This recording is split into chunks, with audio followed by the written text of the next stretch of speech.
good to see, wasn't it, this particular image over the festive season. That's right, we all love him. I know him. And of course, he is the chief mouser of number 10 Downing Street, Larry the Downing Street Cat. By the way, thank you for everybody who's bought my book, regardless of plug there, yes, who's rebought my book about the Downing Street Cats. It was just a fun thing that I came up with a few years back now, having stood around Downing Street a long time in the bad weather. Let me tell you, Larry sometimes can be your only company.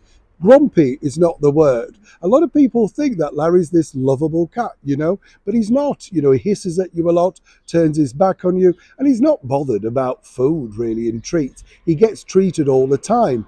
And let's not forget, he's simply met everybody who's worth meeting. I love the fact that he wouldn't shift off the red carpet on a recent visit for a president who was coming into Downing Street. They had to usher him away, and then he virtually spat at the policeman who tried to get rid of him. Just wouldn't go. That's cats for you though, isn't it? But did you know this about Larry the Downing Street Cat? A bit of a secret. Let me share it with you.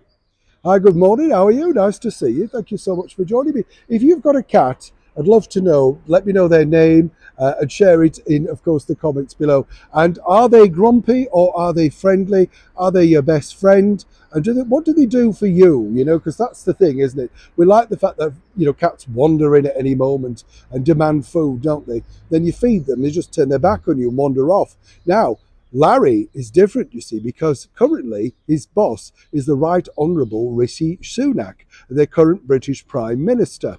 He's gone through quite a few, of course. David Cameron, Theresa May. I don't think he remembers Liz Truss. Yeah, certainly remembers Boris. He probably thought Boris's hair was another cat. You can imagine, can't you? But on a serious note, did you know this? That Boris is in fact worth millions of pounds. Absolutely. You see, every so often... No, not Boris, Larry. Now, did you know this, that Larry is in fact worth millions of pounds? Absolutely, because every so often Larry gets offered these mega deals from the leading food companies, cat food companies, pet food companies of the day. Everything from insurance to, you know, the latest variety, gel, food, all that sort of stuff, you know. And it's a fascinating thing, isn't it? Now, I contacted a very good source, as you can imagine, at Downing Street and said, well, how does that work? Well, apparently he's not allowed to undertake any marketing simply because he's associated with that number 10 brand. I mean, who's spoken to Larry? Perhaps he'd like a change of scenery, but apparently they won't allow it because they see it as exploitation. So Larry's main job remains the chief mouser of number 10 Downing Street. And while he's worth millions of pounds, and no doubt could bring millions of pounds into the much needed British economy, he's simply not allowed to do it. Now there's something to get a little bit hissy about, don't you agree? Neil Sean in the very heart of London.